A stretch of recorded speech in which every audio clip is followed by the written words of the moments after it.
Acreditamos que no movimento da vida, a fisioterapia é fundamental. Acreditamos que o conhecimento supera barreiras e limites. Somos o Grupo Interfísio, pós-graduação em fisioterapia. Empresa feita por fisioterapeuta para fisioterapeutas. Estamos presentes em 14 cidades do Brasil. Temos turmas em todas as especialidades da fisioterapia. Nossos alunos são o nosso orgulho. Temos mais de 60 mil alunos formados. Nosso time de coordenadores são destaques em suas áreas de atuação. Mais do que uma pós, somos um conceito de qualidade no mercado. Faça a diferença, faça a Interfísio. É isso aí, rapaziada. Tá valendo já. Estamos em fevereiro de 2024. Exatamente. Eu ainda acho que eu erro a hora de escrever a data. Eu ainda escrevo 2023 sem querer. Eu tava de plantão na virada do ano, né? E a primeira evolução que eu fiz de madrugada, eu errei. Coloquei 2023. Errei. Não, mas eu acho que vai até setembro. Não, tô brincando, pô. Aí também já exagero, né? Mas sejam muito bem-vindos a mais um episódio do Passando Plantão Podcast.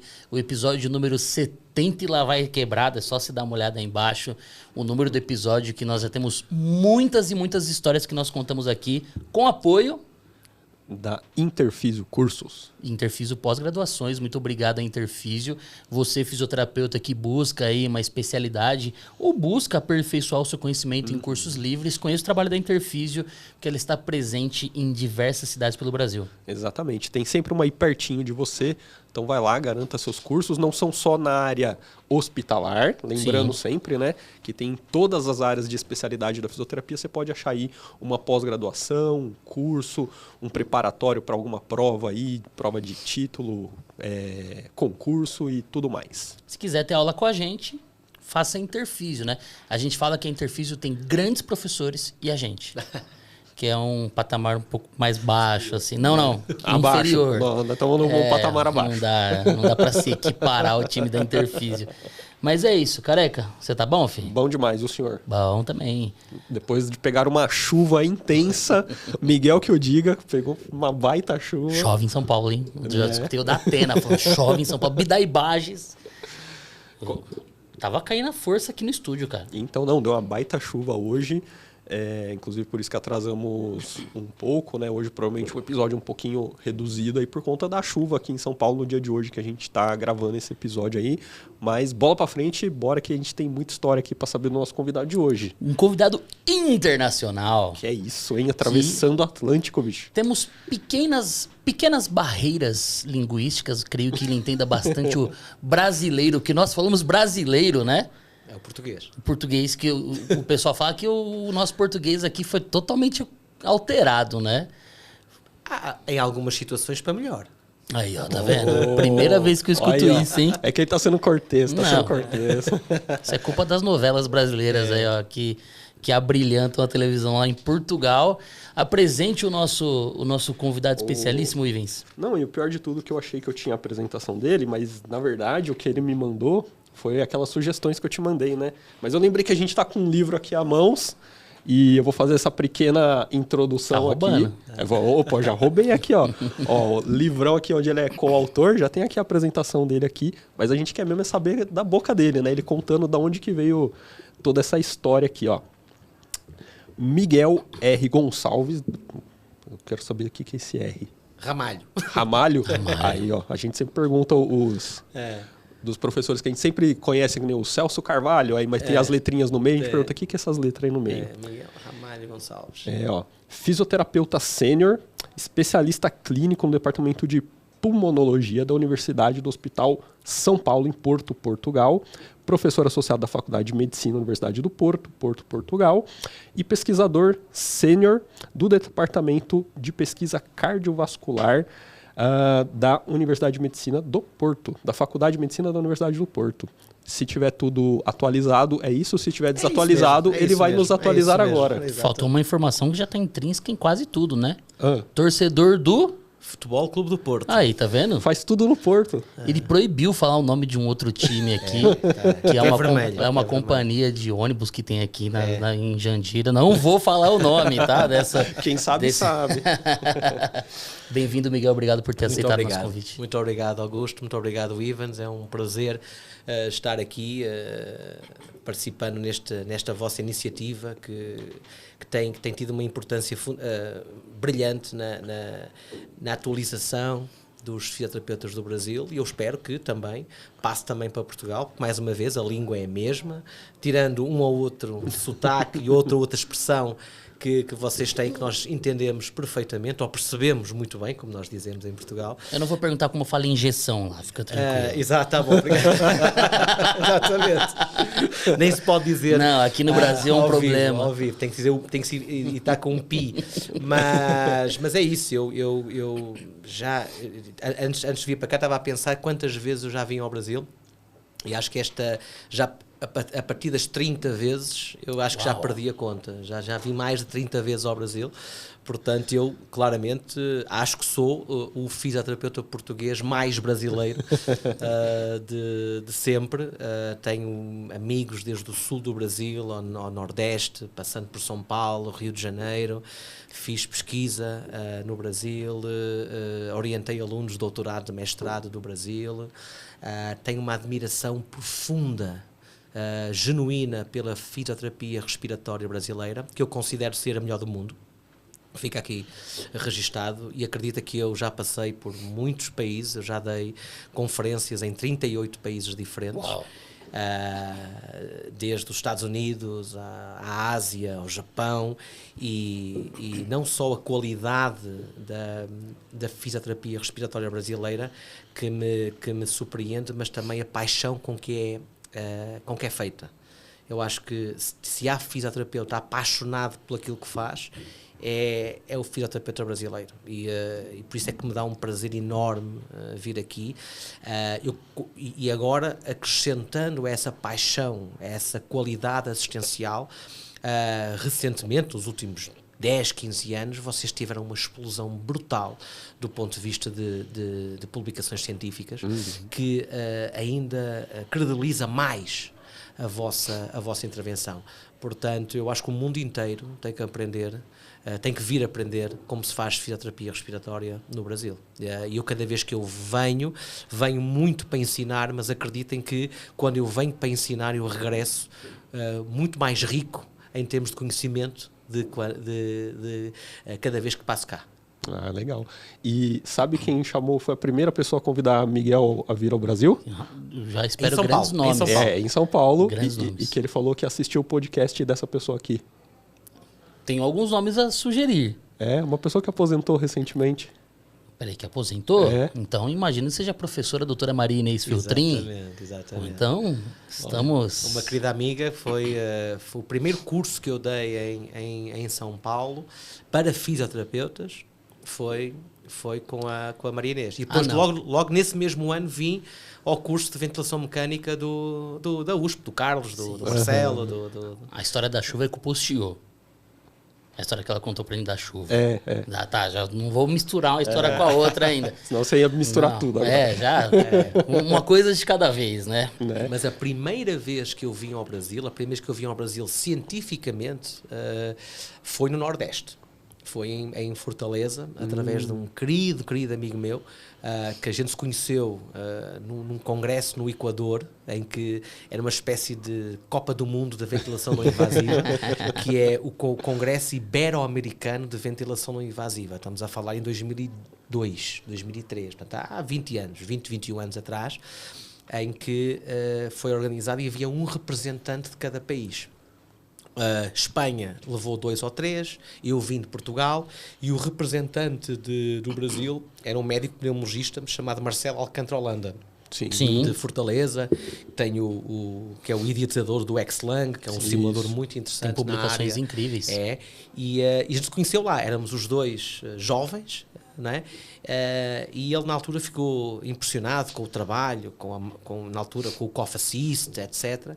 E foi ele que me levou a primeira vez a Fortaleza, onde eu nessa altura fiquei tão sensibilizado com a dedicação que muitas mães de crianças com atrofia muscular espinhal em Fortaleza tinham, que consegui uma doação de 2 Cough Assists ilegais que entraram em Fortaleza porque não tinham Anvisa ainda. Não tinham Anvisa. Estamos a falar em 2002, 2003, Sim. né? Não havia Anvisa no Cough Assist. Então foi ali uma espécie de jeitinho brasileiro, com uma sensibilidade dos decisores políticos na altura, dos governadores, etc., de Fortaleza, que deixaram entrar. Eu agora já posso dizer isso, porque agora o Cough Assist Já prescreveu. já prescreveu, portanto não há qualquer problema, mas durante algum tempo o Cough Assist foi utilizado pelas mães, as mães compartilhavam os 2 Cough Assist que eu consegui arrumar para elas, e pronto, e foi assim que eu iniciei a minha aventura no Brasil. O brasileiro já tá falando de Anvisa. Não é? Sabe Jeitinho, tudo já aqui, meteu um já sabe jeitinho já. tudo. Mas eu posso só falar um negócio? Meu coração tá aquecido, cara. Porque ouvir o sotaque do português de Portugal com alguém falando com uma camiseta verde, pra mim é muito familiar. Então, meu coração fica aquecido, assim, sabe? Esse Mas só esse Abel, comentário que eu grande queria Abel, fazer. Abel fica aqui Ferreira, a minha homenagem a ele. o amor da minha vida. A primeira vez que você veio ao Brasil foi em 2002, 2003, então essa foi a primeira viagem. E, cara, vou chamá-lo com toda a delicadeza, não estou chamando de velho, estou chamando de experiente, porque desde que eu entrei na faculdade eu escuto falar do Miguel, porque eu entrei em 2004 na faculdade e já escutava falar do Miguel. Minhas professoras, a Ircia, a Dionei lá de Presidente Prudente, lá da Unesp, comentavam do trabalho dele com a ventilação não invasiva e tudo mais, então sempre ouvi falar, e depois a internet evoluiu rápido, né, nessa década aí de 2000, né, então a gente começa a ter acesso, ver as coisas, então hoje é muito legal poder estar conversando com ele aqui. Uma honra pra gente. Tá Obrigado, doido, isso é muito legal, legal Reminha. demais, muito bom. E a gente gosta de saber um pouquinho da história do convidado, saber de onde ele veio, antes da gente saber o que você faz. Ok. Né? Que é essa parte que eu não conheço, né? Porque o que você faz é a parte que eu já... Eu faço neste momento. Né? Neste momento. Portanto, eu neste momento trabalho num grande hospital universitário, que é o Hospital de São João, no Porto, o Centro Hospitalar Universitário de São João, que é um hospital gigante, com 1.300 camas, associado à Universidade à Faculdade de Medicina da Universidade do Porto, onde eu também sou professor associado. Portanto, eu tenho duas grandes intervenções, uma intervenção mais académica, na Faculdade de Medicina, onde eu dou aulas na graduação de Medicina, dou aulas de mestrado e doutorado. Nós temos um programa de mestrado e doutorado que também está aberto a fisioterapeutas e a fisioterapeutas do Brasil. Portanto, também fica aqui também o meu desafio. Quem quiser fazer o mestrado... Meu currículo caiu aqui no chão. Exatamente. Então, perfeitamente, nós estamos a receber imensos colegas do estrangeiro, portanto está completamente aberto. E depois temos um curso de especialização em suporte ventilatório do doente crítico, que curiosamente, por isso é que eu também tenho uma ligação tão forte ao Brasil, que curiosamente foi idealizado por mim e por um grande amigo meu, que é uma grande referência para mim na área da ventilação mecânica, que é do Brasil. Ele é médico agora, mas nunca se vai esquecer que é fisioterapeuta, que é o meu grande amigo Alisson Roncalli, do Rio de Janeiro, não é? Eu acho que ele tem um percurso dele é incrível na área da ventilação mecânica, o laboratório dele, etc. Portanto, ele trouxe um pouco da experiência dele do ensino e os dois montamos um curso de especialização em suporte ventilatório na Faculdade de Medicina. Portanto, isto acaba por ser um pouco mais a minha vertente académica. Na assistência, eu trabalho no departamento de pneumologia. Portanto, temos um laboratório só de adaptação de ventilação não invasiva e é uma coisa que eu aproveito sempre onde eu falo nos congressos no Brasil, eu desafio sempre o fisioterapeuta respiratório brasileiro a ter esse tipo de laboratório, porque se há área onde o fisioterapeuta é protagonista, é na ventilação não invasiva. Na invasiva, eu acho que é um trabalho multiprofissional. Né? Onde o trabalho médico é fundamental, tem medicação, tem sedação, tem uma série de intervenções que são multiprofissionais. Mas a ventilação não invasiva, o principal protagonista, o líder, o Abel Ferreira da ventilação não invasiva é o fisioterapeuta, Augusto. Ok? Tem que ser o fisioterapeuta. E o fisioterapeuta, ele tem que saber coordenar um laboratório e aquilo que eu tento sempre estimular num fisioterapeuta brasileiro é que quando se fala de ventilação invasiva, e eu estou aqui na presença de dois craques da ventilação mecânica também, quando se fala da ventilação invasiva, é um mundo de conhecimento, é a sincronia, driving pressure, a pronação, a complexidade da ventilação invasiva, do doente crítico. Mas depois, quando passa para uma não invasiva, é uma não invasivazinha, é uma VNizinha. Não é? E não pode uma ser. tentativa e erro. Não pode ser. A ventilação Concordo. não invasiva tem obrigatoriamente que ser tão ou mais complexa que a ventilação invasiva. E nós temos que ter a mesma, temos que ter o mesmo rigor quando aplicamos ventilação invasiva que temos com a invasiva. Por isso que os laboratórios são muito importantes. Nós temos um laboratório, nós temos só a minha equipa do Hospital São João tem mais de 6.000 pacientes ventilados em casa. Não é? Temos um grande número de pacientes que estão 24 horas dependentes da não invasiva há décadas, há anos, sem traqueostomia, sem nada, com uma capacidade vital de 0. Não é? Eu vou repetir, capacidade vital, que é vital, de 0. E estão vivos há vários anos. E isso só se consegue quando estes pacientes são adaptados e são ajustados em laboratório.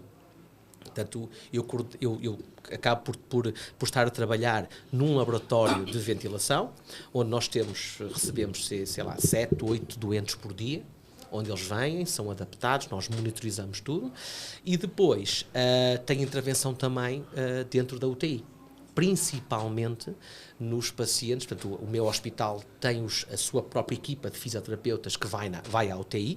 Isso é uma coisa que em Portugal ainda nós não temos o fisioterapeuta 24 horas na UTI, até é raro o país europeu que o tem, mas temos, o fisioterapeuta não está na UTI. Isso é uma coisa muito má em Portugal. O fisioterapeuta não está na UTI, ele vai à UTI. Okay? Isto é uma coisa que nós estamos a tentar mudar. Vamos a fazer com que o fisioterapeuta esteja na UTI e não vá à UTI. Portanto, as nossas UTIs, nós temos 7, 8 UTIs, nós somos o maior serviço de UTI do país, temos cerca de 90 leitos de UTI no nosso hospital e temos vários fisioterapeutas que vão à UTI. Eu sou chamado às várias UTIs para aquele doente mais difícil, que é o doente de desmame difícil, ou como nós costumamos dizer, o doente indesmamável, ou o doente inextubável. Okay? Que é aquele doente que todo mundo quer traqueostomizar, mas o Miguel não deixa. Uma das coisas interessantes que você comentou é esse passo que a fisioterapia portuguesa está buscando, né? Obviamente isso também se dá ao fato da independência da fisioterapia portuguesa ser muito jovem, tem cerca de 7, 8 anos que a Ordem dos Fisioterapeutas de Portugal foi criada. 2 anos que de fato criada foi efetivamente. Criada e com eleições e tudo, 1 ano e meio. É muito recente, né? Que a fisioterapia de fato se tornou uma profissão independente em Portugal, apesar de já ser uma profissão que tem muitos e muitos anos, né? Sim. Mas só para entender, assim, mesmo entendendo que a fisioterapia ela ainda estava sob, acho que era a ordem da enfermagem. Não, dentro do hospital, dos hospitais públicos principalmente, mas também alguns privados, a fisioterapia hospitalar está muito vinculada em Portugal aos serviços de medicina física e reabilitação, os fisiatras. Não é? Portanto, que é uma especialidade médica, com todo o respeito, tenho imensos amigos meus fisiatras, mas que naqueles serviços mais conservadores e mais, como costumo dizer, entre aspas, castradores da fisioterapia, o fisiatra tem sempre que prescrever um tratamento para o fisioterapeuta fazer. Sim. Claro que isto foi evoluindo. Hoje em dia, essa prescrição não é uma prescrição, é discutido. Portanto, o fisiatra discute com o fisioterapeuta, mas a palavra final é do fisiatra. Portanto, o fisiatra tem sempre a intenção de avaliar e prescrever. É óbvio que o fisioterapeuta vai conquistando o seu lugar, principalmente com áreas de conhecimento maiores, tendo um curso superior, que acaba por ser equivalente a um universitário, que nos dá mais protagonismo e mais estatuto dentro das profissões da saúde. Temos fisioterapeutas com mestrados, com doutorados, com doutoramento, portanto temos fisioterapeutas que são líderes de opinião nas suas áreas, portanto está claramente a haver aqui um equilíbrio, mas não, estamos bem longe, né, de principalmente na área da fisioterapia em terapia intensiva, estamos bem longe do protagonismo que que o fisioterapeuta brasileiro tem. Mas deixa-me acrescentar aqui uma pequena provocação para vocês, que eu adoro provocar essa coisa. Vamos lá, a gente adora. Adoro provocar, porquê? Porque não é justo, não é justo, Augusto Ivans, não é justo que o fisioterapeuta brasileiro tenha a responsabilidade que tem dentro de uma UTI e tenha uma diferença salarial tão grande em relação ao médico. Sim. Se formos a ver bem... Isso não é nem uma provocação, é só cutucanador mesmo. Mas só se formos a ver constatação. bem, o fisioterapeuta português pode não ter tanto protagonismo, mas recebe pelo protagonismo que tem. Portanto, se formos a ver bem, a fisioterapia respiratória dentro da UTI, em termos de protagonismo e recompensa salarial, é muito mais equilibrada em Portugal do que no Brasil. Eu lembro-me que já fui chamado várias vezes ao Brasil para estubar pacientes que mais ninguém conseguia estubar. Nomeadamente em São Paulo, nomeadamente no Einstein, nomeadamente em Fortaleza. E, obviamente, que eu venho, não vou intervir, venho como consultor. A equipa da UTI me recebe, mas recebe-me como fisioterapeuta. E eu lembro-me, né, no plantão, né, noturno, eu estava lá vendo o meu paciente, vendo se estava tudo bem com ele. Então, o médico vai descansar e o físio, qualquer coisa que fica lá. Então, mas eu achei isso difícil para o físio. Achei isso injusto para o físio, não é? Eu acho que o fisioterapeuta brasileiro conseguiu ganhar um protagonismo brutal. Eu acho que eu chamo o fisioterapeuta brasileiro o GPS da ventilação mecânica do médico. Ele é o Waze do fisioterapeuta. Hoje em dia, ninguém anda na cidade sem Waze. Não há nenhum médico pneumologista que navega no mundo da ventilação mecânica sem o GPS do físio. E o GPS do físio tem que ser mais bem pago. Miguel, eu vou pedir a sua autorização para a gente fazer uma parceria com todos os fabricantes de ventilação mecânica no Brasil para deixar esse vídeo na tela de descanso dos ventiladores mecânicos. Essa só fala assim, alguns poucos segundos, assim, ó. Só toda vez que alguém for mexer no ventilador, tem que esperar assistir esse anúncio, Miguel falando sobre isso. Augusto, mas é nada mais claro. Mexer numa máquina que suporta a vida de um ser humano é de uma enorme responsabilidade. É de uma enorme responsabilidade. E essa responsabilidade é partilhada. E ao ser partilhada, tem que ser partilhada em todos os aspectos. Não é só... porque eu lembro-me, antigamente, e estamos a falar de grandes nomes da fisioterapia respiratória brasileira, que há 20, 30 anos atrás, o grande objetivo era mostrar que somos importantes. Já não é preciso mostrar mais.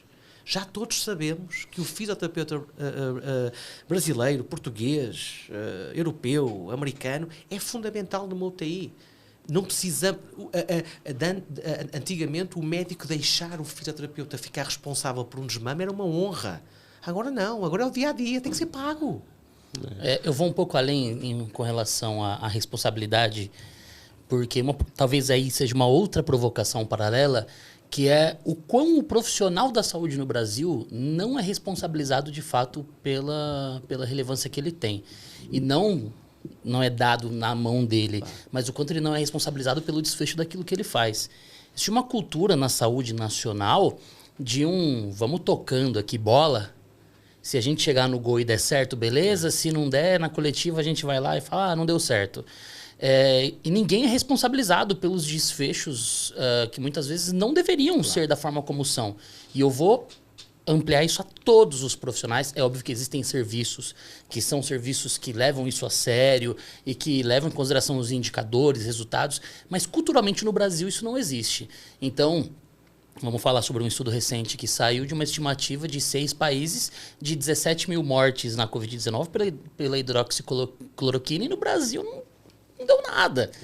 Então, assim, um monte... Eu estou falando especificamente desse medicamento, só que existem tantas outras terapêuticas de tantos outros profissionais, assim como a ventilação mecânica, onde o paciente muitas vezes é submetido à iatrogenia e não acontece Nada.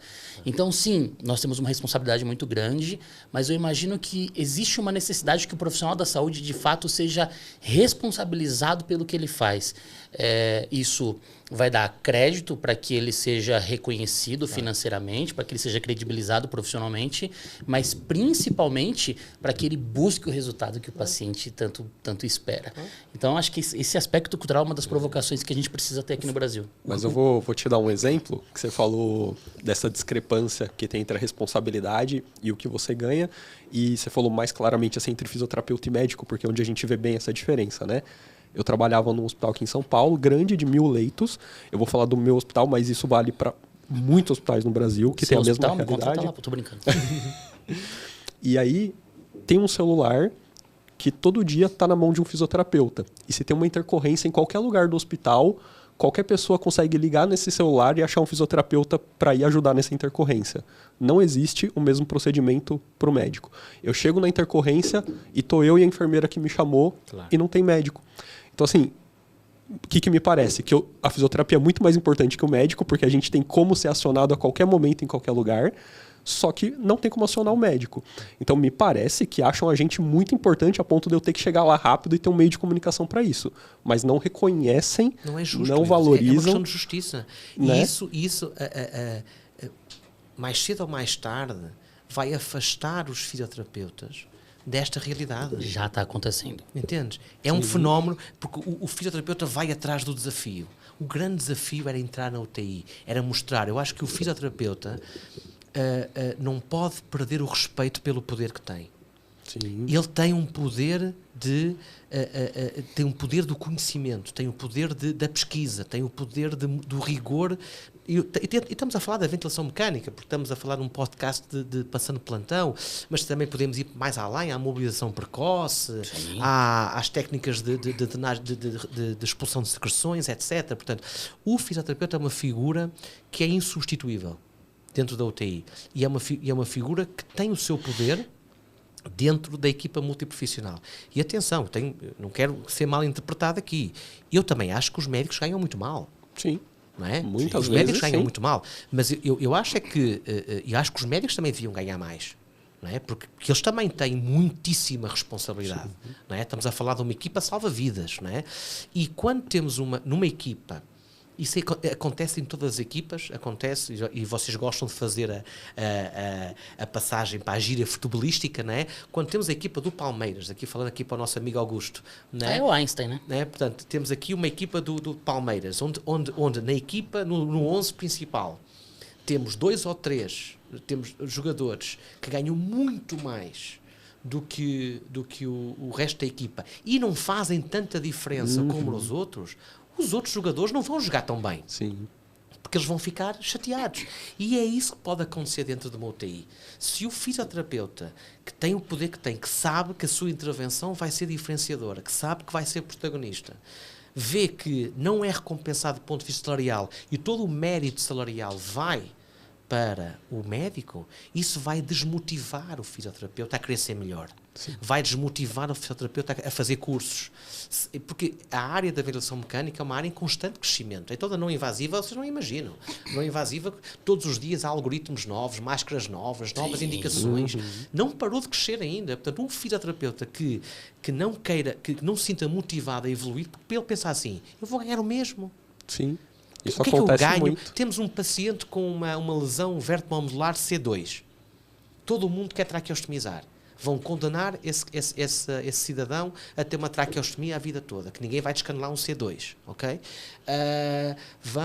Esse paciente provavelmente vai gastar muito dinheiro ao convênio, ao Estado, que vai ter que ir para uma clínica de reabilitação, um hospital de reabilitação. Vai ter que ir para casa com todo um home care. Mas espera aí, vem o físio, evita que esse paciente seja traqueostomizado, estuba o paciente e manda-o para casa passado 3 semanas com uma não invasiva noturna. Olha a diferença que isto faz. Qual é a motivação que o fisioterapeuta tem de fazer isso? A não ser o seu brio profissional, mas o brio profissional chega a um determinado ponto onde, a partir de 10, 15 anos de carreira, o brio profissional não é o mesmo. A gente já fez, já ganhou os nossos metros quadrados no céu.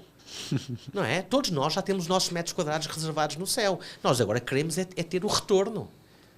temos o retorno do Acho nosso que a investimento. palavra abril tem tudo a ver com isso que você está falando. É importante. É muito importante. Um diretor do UTI tem que se preocupar com isso.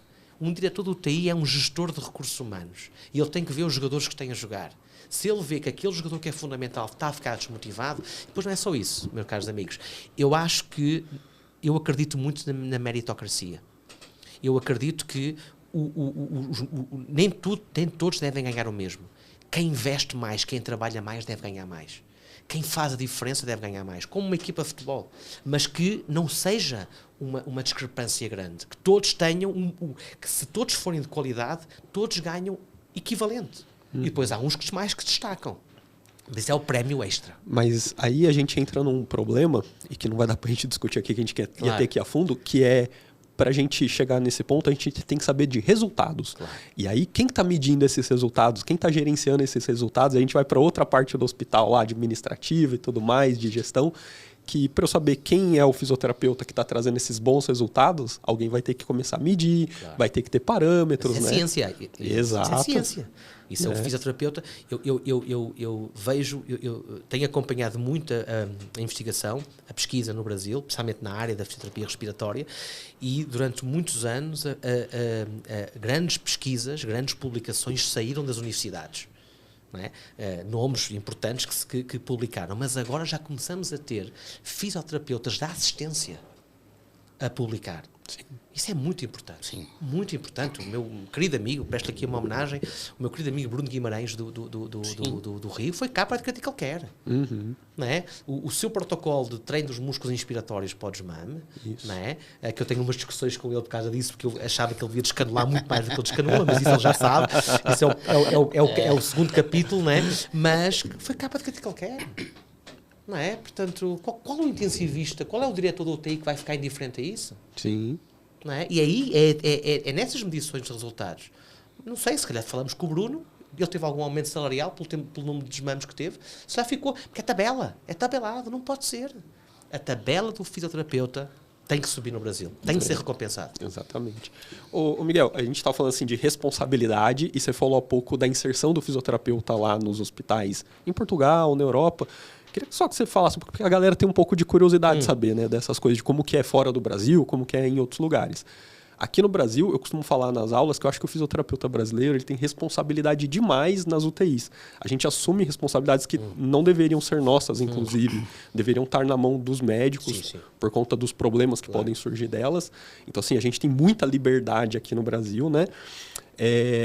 E a gente está muito inserido já 24 horas, por exemplo, na UTI, em muitas UTIs, né? A nossa lei diz 18 horas, mas eu tive, por exemplo, em 2018 lá na Espanha, fui lá no congresso do pessoal de terapia intensiva lá na Espanha, e eu estava conversando com o pessoal de lá, então eu conheci o Daniel Marte, que é fisioterapeuta, o Fed Gordo, que é médico, e eles estavam falando que lá na UTI dele, por exemplo, do Fed, os fisioterapeutas ficavam 7 horas por dia, e era uma das UTIs na Espanha que tinha mais fisioterapeutas por dia naquela época, né? Hoje já melhorou, né? O Dani, o Gonçalo Balesteiros, os meninos lá da fisioterapia. Tem o Ricardo, que é português, está em Vigo também. Eles criaram lá agora, tem especialidade de terapia intensiva, tem uma pós deles muito legal, então a coisa já evoluiu bastante. Como está num panorama geral, assim, essa inclusão? E por que você acha que no Brasil a gente tem tão mais liberdade que lá, por exemplo, assim? Ivens, eu acho que acaba por ser histórico e cultural. Eu acho que vocês trouxeram beberam muito da tradição do terapeuta respiratório, não é? Portanto, os vossos pioneiros foram buscar um pouco da realidade americana e a realidade argentina. Argentina, principalmente. Não é? Portanto, e essa realidade era uma realidade de presença assídua na UTI. Na Europa, não. Na Europa, o fisioterapeuta não estava presente na UTI, era alguém que era chamado à UTI. Portanto, isso acontece em Espanha, acontece em Portugal, acontece em França, em Itália, mas estamos a tentar mudar. Como é que o fisioterapeuta europeu, na grande maioria das vezes, atenção que cada país tem exceções, não é? Eu lembro-me, por exemplo, na Suíça os fisioterapeutas estão dentro da UTI, só que não estão 24 horas. O que é que acontece? Na Suíça, os fisioterapeutas ficam até às 8 da noite, portanto há 2 turnos, ficam até às 8 da noite, e depois a partir das 8 da noite há um quarto para 2 fisioterapeutas que ficam de apoio a toda a UTI. A todas as UTIs. E cada vez que há uma intercorrência nas UTIs, é chamado o fisioterapeuta que está de plantão. Mas são 2 fisioterapeutas para todas as UTIs. Não é dentro da UTI está um fisioterapeuta 24 horas. Não há Mas plantão só noturno. para intercorrência. Só para intercorrência. Parecido com o Reino Unido, né? Que fica aquele Exatamente. sistema on-call, né? Exatamente. São tempo on-call. E antigamente até os fisioterapeutas podiam ir para casa e depois iam ao hospital em alguma intercorrência. Mas depois começou-se a perceber que eles demoraram muito, alguns vivem mais longe, preferem ficar no hospital. E são pagos por isso, são pagos para estar on-call. Agora, ainda ninguém me provou, isto também é um pouco a provocação, ainda ninguém me provou o que é mais eficaz. Se é ter um fisioterapeuta 24 horas ou ter um fisioterapeuta on-call à noite. Ninguém me apresentou ainda dados o que é melhor, não é? Ou pior.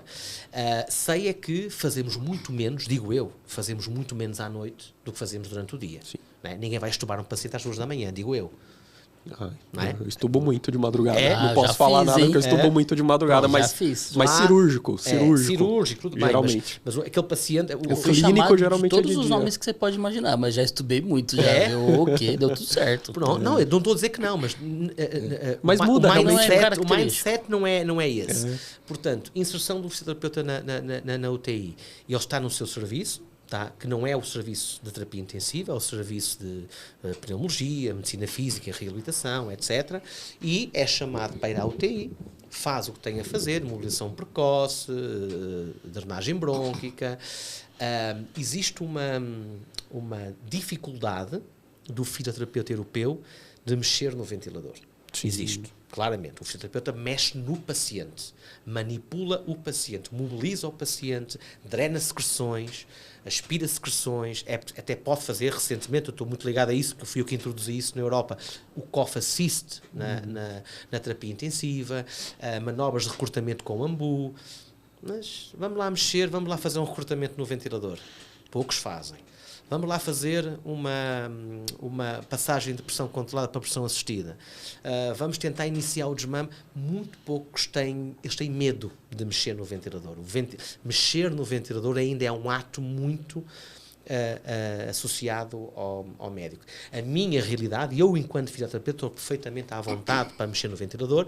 Como eu, há muito poucas exceções na Europa, mas aqui no Brasil são mais aqueles que mexem do que aqueles que não mexem. Não é? E muitas vezes, mexem muito melhor do que qualquer profissional dentro da UTI.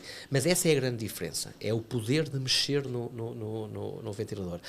E as horas que estão lá. Portanto, normalmente o fisioterapeuta está lá disponível para ir à UTI das 8 da manhã às 8 da noite. É a grande realidade na Europa. A partir das 8 da noite, uns hospitais têm o tal on-call, à demanda, outros hospitais não têm nada e o fisioterapeuta só lá vai no dia seguinte. Existe um estudo nacional da professora Bruna Peruso que não compara on-call. Quando você fala professora Bruna Peruso, me pega muito. É que você estudou com ela, foi sua colega. É professora, Mas respeito é engraçado. muito. Estudar Bruna Peruso, para ele não se sentir incomodado aqui, né? Vamos ser empático com o Ivens agora. Que não comparou on-call, comparou fisioterapia 12 horas na UTI versus fisioterapia 24 horas. E obviamente, né, o estudo resultou que você teve uma redução de custos muito maior quando a presença do fisioterapeuta era integral versus 12 horas. Mas não comparou esse on-call. Não comparou esse on-call, acho que é uma Estou muito curioso para tentar perceber quantas intervenções feitas a partir das 8 da noite foram apenas intercorrências. Porque se foram apenas intercorrências, o on-call resolve. Sabe o que vai fazer diferença num estudo desse tipo? Qual que é o preparo da equipe que está lá? o que o médico e o enfermeiro que estão lá o tempo todo são capazes de fazer. Autônomos, exatamente. Porque no Brasil a gente faz muita coisa à noite porque a equipe já acostumou e qualquer coisa chamam a gente. Então eles não assumem a responsabilidade. Deixa isso aqui é tranquilo, eu vou fazer. E não chama só como um recurso necessário. É para qualquer coisa. Então aí obviamente a gente vai ter muito mais utilidade. Né? Agora se você tem uma equipe super preparada, talvez utilize a gente muito menos. Eu também imagino que atualmente no Brasil, com essa presença do fisioterapeuta no período integral, o fisioterapeuta ele intervém antes de se tornar uma intercorrência. Então, no acionamento, a prevenção de intercorrência é um dos principais. Tu percebeu que houve uma queda de saturação, que ainda não é preocupante, mas já houve uma mudança de panorama clínico. Peraí, o fisioterapeuta já avalia, já intervém, pensando em evitar que esse paciente complique. Diferente do on-call, que é assim, já aconteceu. Bateu um código aqui, corre, porque já deu problema, entendeu? No plantão do Ano Novo, que eu falei que estava de plantão, chegaram 2 pacientes em insuficiência respiratória hipoxêmica. E um deles, o médico chegou a pedir o carrinho para entubar ele, e eu falei, não, me dá 5 minutos. E eu tentei colocar um CPAP, não funcionou o CPAP. Em 2 minutos eu troquei para o ventilador, BIPAP, e funcionou, e ele não foi entubado, e agora ele teve alta da UTI ontem. Então, Selo Miguel Gonçalves. Né? Você já viu o avatarzinho dele com a não invasiva? Não, preciso ver. Depois você olha, esse avatar é bom. E o outro também, coloquei na não invasiva, respondeu e foi de alta da UTI também. Então, assim, esses 2 caras claramente foram salvos pela presença de alguém que entendia de ventilação não invasiva. É uma diferença brutal, sem dúvida nenhuma. E por isso é que eu acho que a meritocracia tem que ser recompensada. De uma vez por todas tem que ser recompensado. E os gestores hospitalares têm que ter essa noção. Mas ele viu? O salário dele é bom. O salário dele aqui é bom. Tô esperando maio, que maio sempre tem aumento. O Ivens recebe em euro. Gostaria, viu? Fala aí. Não, eu queria saber como que o Miguel foi parar na ventilação não invasiva. Como que isso surgiu na vida dele? Essa é uma história muito interessante, eu vou contar para vocês. Por favor, não deixo, me pergunta. Se eu não falar, você me pergunta assim, o que você ia falar? Que eu preciso contar a história que ele me contou no carro. Tá. Então é assim, eu era estudante do último ano de fisioterapia e eu sempre fui mais apaixonado eu nunca fui um aluno brilhante, não é? Sempre levei a minha graduação mais tranquila, até era bastante festeiro. E quando comecei a ter o contacto com a fisioterapia respiratória, disse, não, isto é interessante, a gente conseguir ajudar o paciente a respirar, porque o reabilitador, ele tem que ter alguma paciência para ver resultados, não é? E grande parte das pessoas que na altura que iam para a fisioterapia no meu tempo, iam para o desporto, queriam ter algum protagonismo no desporto, etc. E eu sempre gostei muito da fisioterapia respiratória. Portanto, o meu TCC, portanto, o meu trabalho final do curso, foi na área do treino dos músculos respiratórios, nos doentes com cifoscoliose.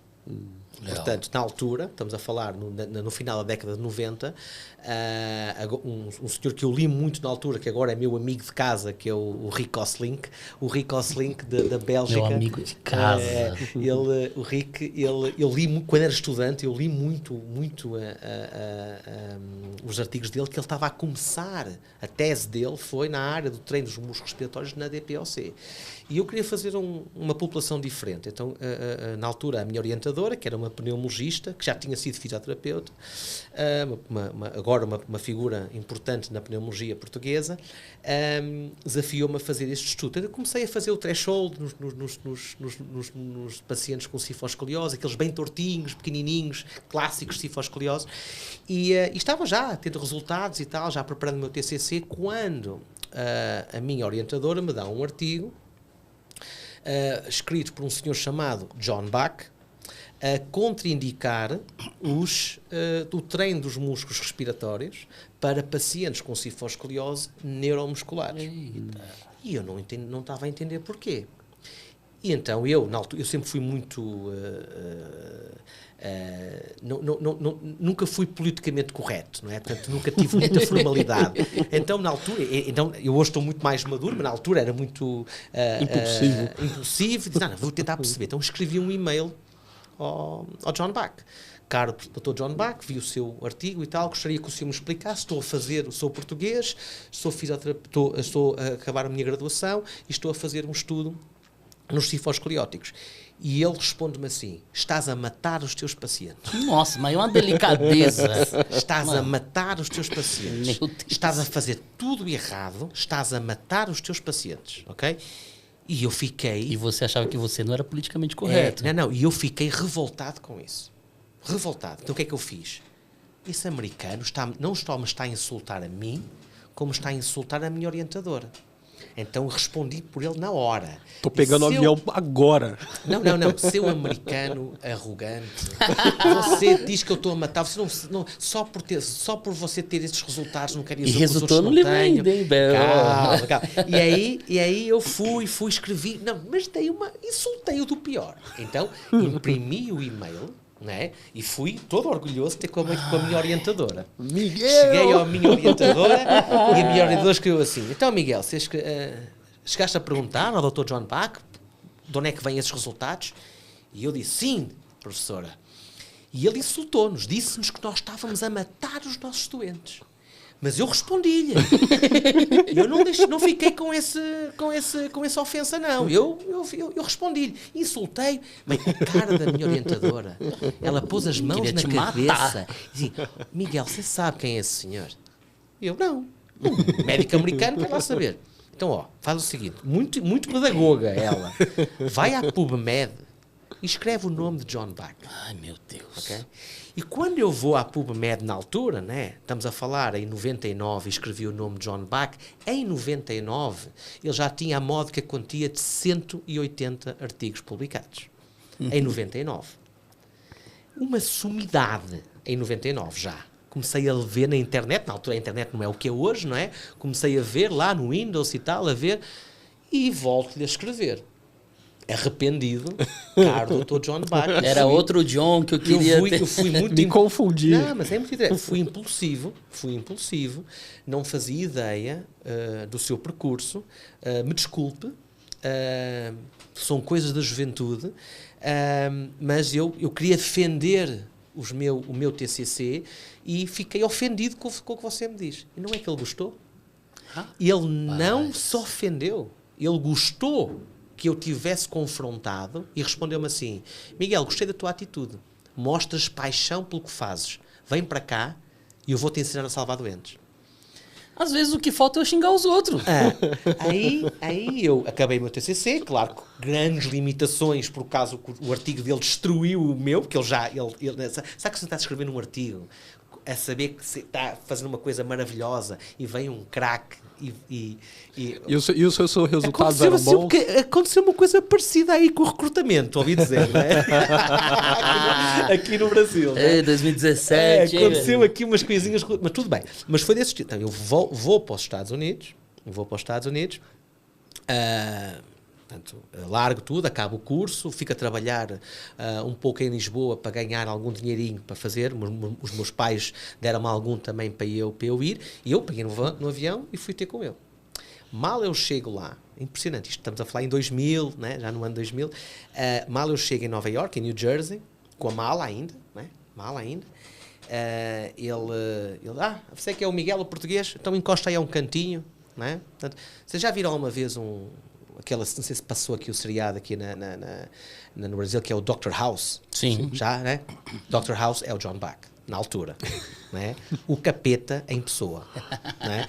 E ele mandou-me encostar a um canto, e eu, com as malas ainda, e entrou um do Shen, ali com os seus 25 anos, traqueostomizado, 24 horas de traqueostomizado na sua cadeira de rodas. E ele olha para o físio que trabalhava com ele, que é meu amigo ainda, o Lu, diz: estes pacientes são traqueostomizados, estamos a falar num ambulatório, não é no hospital. É no hospital, mas no DOC, que é um departamento só ambulatorial. E eu estava lá no cantinho, e ele olha para mim, olha para o Duchenne: então, gostas de ter essa tráqueo? E o Duchenne disse: não gosto, mas puseram, não tenho culpa, eu vim cá por causa disso. Ah, é? Augusto, no consultório, ele tira o ventilador e fala assim: pau! Descanula o paciente no consultório. Eu teria um treco. E eu no canto pensei assim: o que é que vai acontecer? E o Lu, que é o fisioterapeuta, estava a calçar a luva. E disse assim, caramba, John, avisa. Coloca o dedo dele no buraco, no estômago, pau. Coloca uma não invasiva na cara. O John levanta, só que é Lu, eu segura na máscara, programa ao ventilador, o paciente já estava nos 65 de saturação. E eu a ver aquilo tudo, aí eu estou angustiado não, ouvindo essa história. Eu falei assim... Como que eu ajudo? Como que eu ajudo? Não, eu fiquei quieto. Então, lá enrolaram o pescoço dele. O paciente ficou ótimo, ficou descanulado, não é? Eles programaram o ventilador, fizeram um cough assist. Aí eu disse, eu vou embora, esse cara é louco. Peguei na minha mala e assim, Dr. Bach, vou embora. Você é louco. Lembra daquele e-mail lá? Pode ficar com aquele lá. Fui embora, né? E o Lu veio atrás de mim. Disse, vem cá. Não vai embora não, cara. Ele fez isso de propósito para te impressionar. Fica aqui. Esse paciente não correu nada de perigo. Nós fazemos isso tranquilo. Nós descanulamos doentes. Eu vou aos livros e continuam a escrever que um paciente, a partir das 16 horas de ventilação não invasiva, tem que fazer uma tráqueo. E hoje isso acontece no Brasil. Estamos em 2024. Por muito menos. Não é? Né? Está mais, não é? Portanto, eu fiquei assim a olhar para ele. Fica cá que isto vai mudar a tua vida.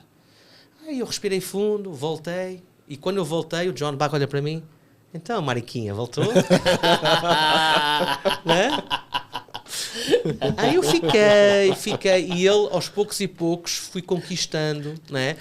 Ele é o pai da não invasiva.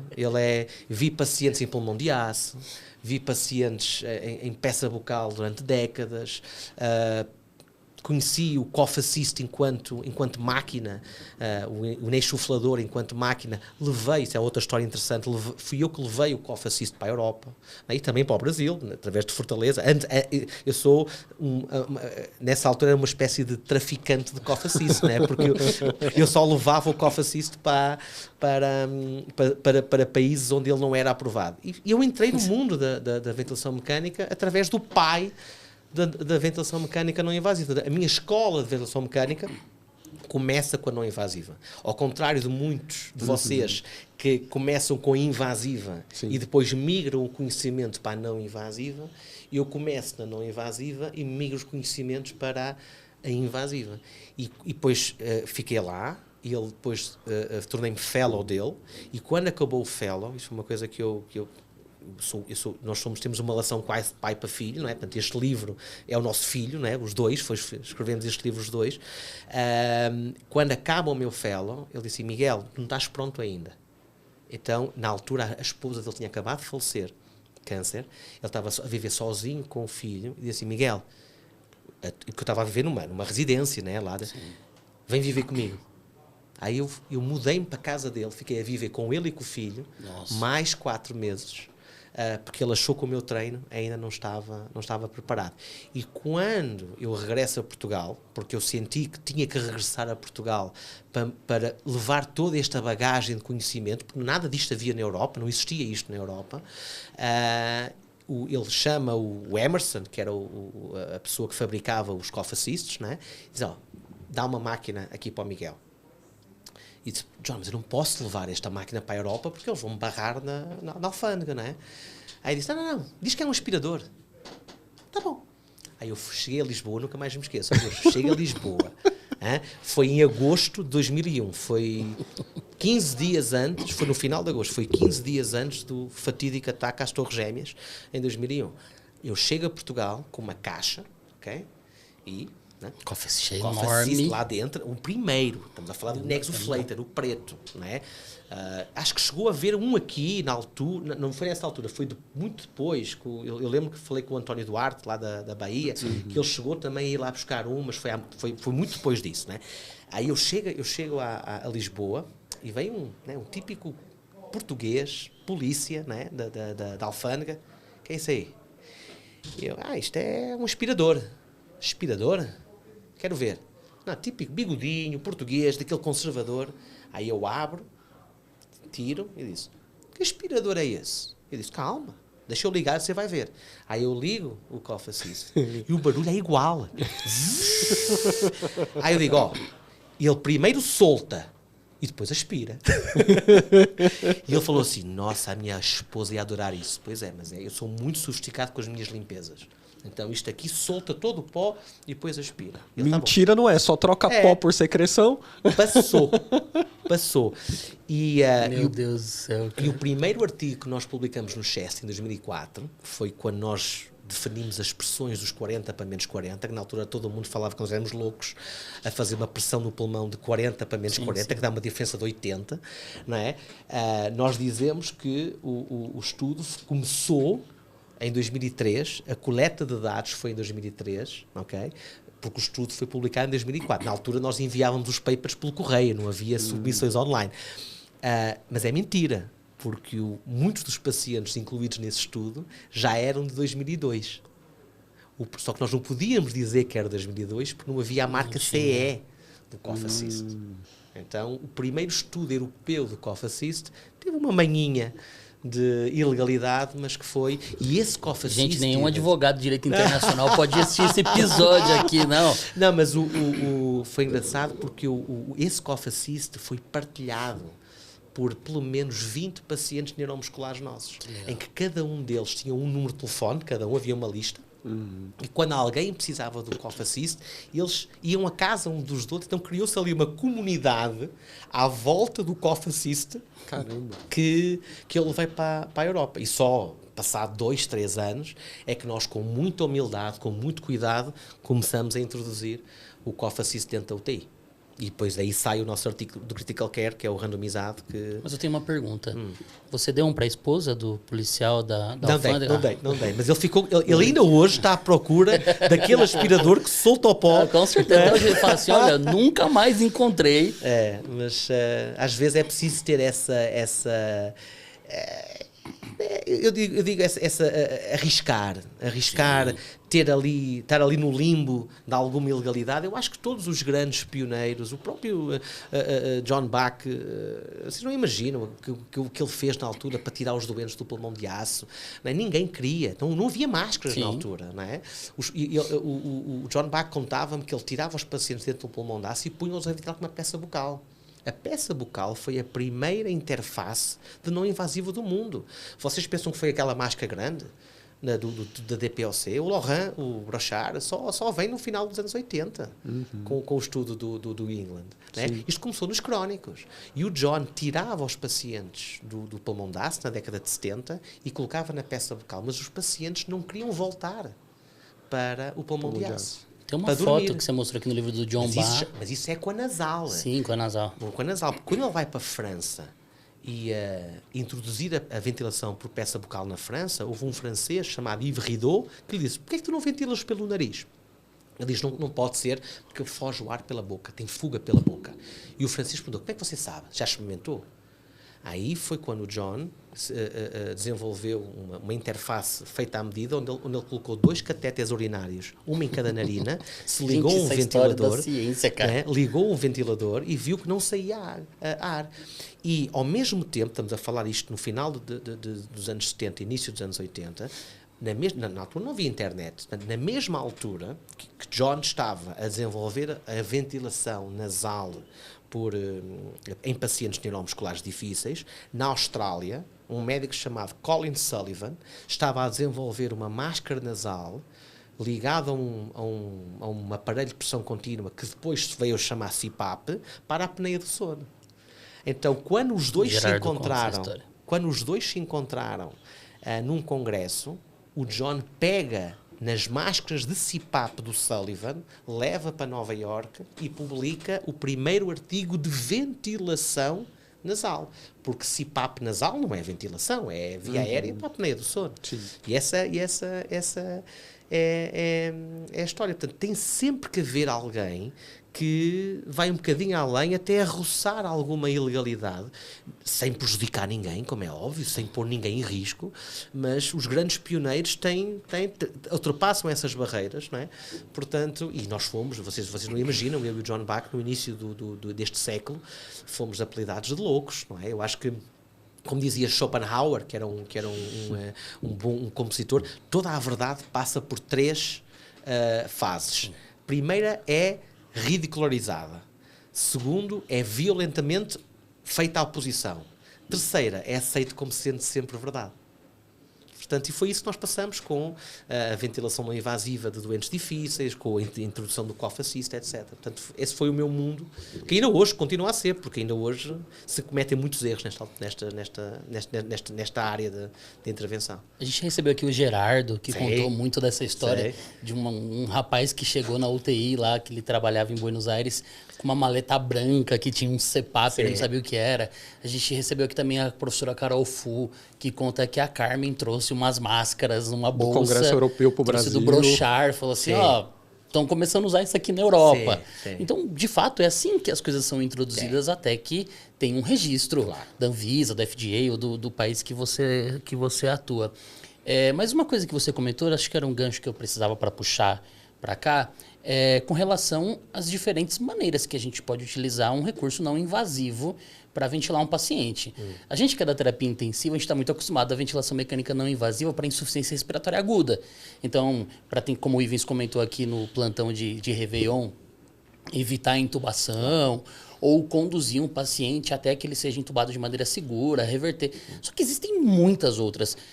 Você fala muito sobre a condução ventilatória de pacientes com insuficiência respiratória crônica, capacidade vital zero. Existem recursos de terapia, como, por exemplo, o HOT-HMV no paciente com DPOC, que vai utilizar em um período curto do dia, mas que vai ter um impacto clínico, como a própria professora Simons fala muito sobre isso. Existe o CPAP do sono, que, querendo ou não é uma terapia ventilatória, mas traz um benefício ventilatório direto sobre o paciente. Existem muitas interfaces, muitas maneiras, muitas intervenções distintas, e isso acaba ampliando até as possibilidades terapêuticas de um profissional. Hoje no Brasil nós temos o profissional fisioterapeuta especializado no sono, nós temos o profissional fisioterapeuta especializado na atenção domiciliar, nós temos o profissional fisioterapeuta da terapia intensiva, o profissional que atua no ambulatório pneumofuncional, e esses profissionais eles vão intervir nessas particularidades, né? O quanto isso, de fato, consegue ser compreendido pela comunidade, e eu falo com uma limitação no Brasil, que aqui no Brasil é pressão positiva, EPAP, EPAP, pressão de suporte, PIP, aquele feijãozão com arroz, assim, EPAP entre 5 e 10. Receita de bolo, né? Qual que é o passo que a gente precisa dar aqui no Brasil para conseguir entender e fazer essa aplicação individualizada e bem lapidada para os pacientes? Augusto, isso é uma temática que eu acho que nós, enquanto fisioterapeutas, vamos ter que vamos ter que idealizar para o futuro, para as futuras gerações, porque eu acho que tem que haver claramente, tu disseste muito bem, no Brasil existe o especialista, o fisioterapeuta em sono, a atenção domiciliar e a UTI, temos aí esses 3 grandes campos. Eu acho que o fisioterapeuta tem que ser especialista em ventilação mecânica, ponto. E quem me diz, o que é que acontece a um paciente que tem a apneia do sono e vai para uma UTI? Não é? Quantos doentes neuromusculares nós estamos a criar na nossa UTI? Portanto, o fisioterapeuta respiratório que só saiba de ventilação mecânica no agudo, não vai tratar bem esses pacientes. Não vai saber a individualidade, né? E o paciente está em atenção domiciliar, que está com o seu esclerose amiotrófica, ou o seu DPOC, ou a sua atrofia muscular espinal, ou a sua distrofia do Duchenne, ou seja o que for, esse paciente vai agudizar. E quem é que conhece mais esse paciente? É o fisioterapeuta da assistência domiciliar, que deve ser incluída na equipa do UTI também. Portanto, eu acredito no especialista em suporte ventilatório. Não acredito no especialista de sono, no especialista de atenção domiciliar, porque o que é o denominador comum nesses 3 cenários? É a ventilação mecânica. É o suporte ventilatório. Portanto, nós aprendemos, eu acho que todo o fisioterapeuta que trabalha em UTI deve saber muito de ventilação crónica.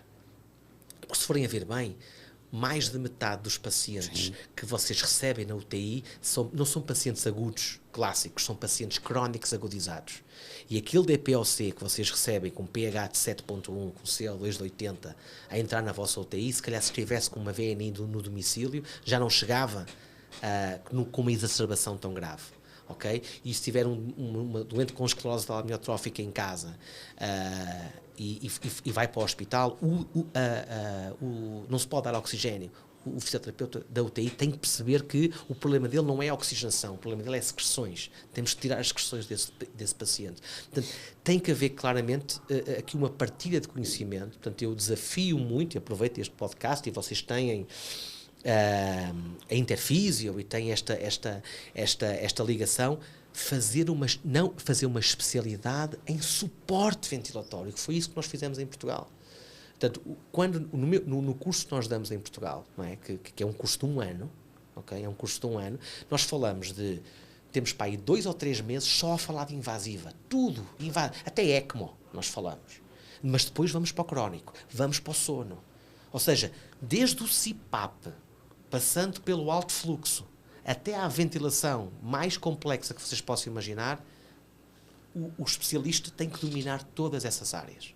Porque imaginemos, vocês recebem um C1, C2 tetraplégico na vossa UTI.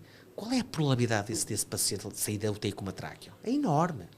Hoje, dependendo da UTI do Brasil, é 100%. Amigos, atenção que eu vou dizer isto aqui, e já disse isto no congresso da AMIB, já falei isto aqui no congresso em São Paulo, aqui no curso de ventilação mecânica com o pessoal da USP, já falei no CIFIR. O Brasil, para mim, é conhecido pelos sambódromos e pelos traqueostomódromos. Uau, Okay? Forte essa afirmação, pesada. E quem é a responsabilidade de poupar os pescoços dos cidadãos brasileiros? É o fisioterapeuta respiratório. Ok? E a experiência que eu tenho aqui neste livro, a experiência que eu tenho em mais de 100 artigos publicados e estudos randomizados, e o John em 500 artigos publicados que ele tem neste momento, os dois temos 600 papers. Okay? Este livro aqui tem mais de 4.000 referências, e dessas 4.000 referências, mais de metade são nossas. Okay? Portanto, não é daqueles livros que a gente referencia aos outros, a gente referencia-nos a nós próprios, é a nossa experiência, e nós não temos nenhum paciente que saiba falar, que esteja cognitivamente bem, que tenha uma traqueostomia, independentemente de não passar um teste de respiração espontânea. Aquela ideia tradicional do desmame. Faz uma prova de ventilação espontânea. Primeiro, reduz a pressão de suporte. Não dá. Ok, vamos por uma peça em T. Não dá. Vamos esperar. Está cá há muito tempo. Fura o pescoço. Eu já tive discussões pró-cons com o André Esteban, com o Brochar, com o Gattinoni, com essa gente toda. Eles não têm nem ideia. Eles não fazem nem ideia como é que se desmama um doente destes. Sabem porquê? Porque eles não são fisioterapeutas. Eles podem saber muito de ventilação mecânica, ok? Mas põe um paciente com uma rolha de secreção na mão do Laurent, a ver se ele sabe o que tem que fazer. Não sabe, estou lá à vontade que eu sou amigo dele. Ok? Ele uma vez perguntou-me, num congresso, porque é que você tens aí essa máquina e tal? Eu só leio artigos teus e do John sobre isto. Quem é que, para além de ti, usa uma máquina do Cough Assist para tirar a rolha de pacientes intubados? Sabe o que eu respondi para ele? Laurent, tenho muita pena que tu não consigas aprender, porque quem faz o Cough Assist nos meus pacientes em casa são as mães. E, em Portugal, 10% das mães que eu entrego o Cough Assist para elas fazerem nos seus filhos são analfabetas. Nossa. Meu amigo... Ele fechou o bico e não falou mais. Não estamos a falar de física quântica, Augusto. Não estamos a falar de uma coisa de construir a bomba atómica. Simples, pô. Muito simples. Não é? Se o paciente tem secreção, para que é que vamos aumentar o FiO2? Seca o paciente de secreção e estuba para uma não invasiva. Mas a não invasiva... o paciente vai ficar dependente da não invasiva para sempre. E então, eu neste livro tenho aqui pacientes que puseram uma não invasiva nos anos 50. Ainda estão vivos. 70 anos com não invasiva contínua. Só que não é uma VNzinha. Não é aquele IPAP. Ok? É usar um modo volumétrico, é usar uma peça bucal para ele fazer ventilação intermitente, é ele usar a peça bucal não só para ventilar, mas para tossir, para recortar. Não é? Eu tenho pacientes que têm uma vida perfeitamente normal, ligados ao ventilador. E o paciente traqueostomizado que vai para a ventilação domiciliar fica eternamente lá também. E assim, só para começar, granulomas, hemorragias, traqueomalácias, estenoses, problemas no estômago, maior dependência, muito maior dependência. Um paciente traqueostomizado normalmente está sempre dependente. Eu já perdi a conta à quantidade de doentes que eu descanulei, que vieram para a minha mão totalmente dependentes, só pelo facto de eu os descanular, eles desmamaram para ventilação noturna. Olha a diferença que isto faz na vida de um paciente. E se me perguntares quem é que faz isto, muito pouca gente faz. Quem é que deve ser o protagonista? O fisioterapeuta. Já agora, mais bem pago. Você falou da peça bucal. Você sabe que aqui no Brasil a gente tem costume zero, né, de usar a peça bucal, né? Vão começando a existir. Vão começando a existir. Eu acho a gente que vê muito na ventilação do paciente neuromuscular. Cara, mas olha, vocês são intensivistas. Olha a beleza que é pegar num paciente que vocês veem que falhou o primeiro TRE, falhou o segundo, e vocês, aqui o Ivans, que é uma manta não invasiva, pô, vou estubar este paciente mesmo assim, e estuba, e coloca ele na máscara facial. E aí vai no outro dia, tira a máscara facial e ele não aguenta. Aí está o médico. Porra, Ivans, você foi estubar um paciente que não respira, pá. Você está doido? E agora? Como é que a gente vai tirar a máscara a este paciente? Aí ele começa a escariar, aí começa a sangrar, aí começa a não conseguir tossir. Olha a beleza de que é tu tirares a máscara desse paciente, colocares um cachimbo, dizer assim, cidadão, é quando você quiser. Aí ele vai, está sempre aqui. Depois ele tira. Não consigo. E vai outra vez. Passado 5 horas, e ele próprio se desmama. Ele próprio consegue. Nós não temos o poder. Não é cultural nosso. Nós não temos o poder de desmamar ninguém. Nós damos as asas aos pacientes para eles se desmamarem eles próprios. E se eles quiserem continuar a usar o ventilador, que usem. E vão ser felizes assim. Eu tenho pacientes que são casados, tenho pacientes que casaram, descasaram, têm filhos, tudo com ventilador. Vão para a faculdade, fazem tudo com ventilador. E dormem com uma máscara. A cultura da terapia intensiva é um problemaço, né?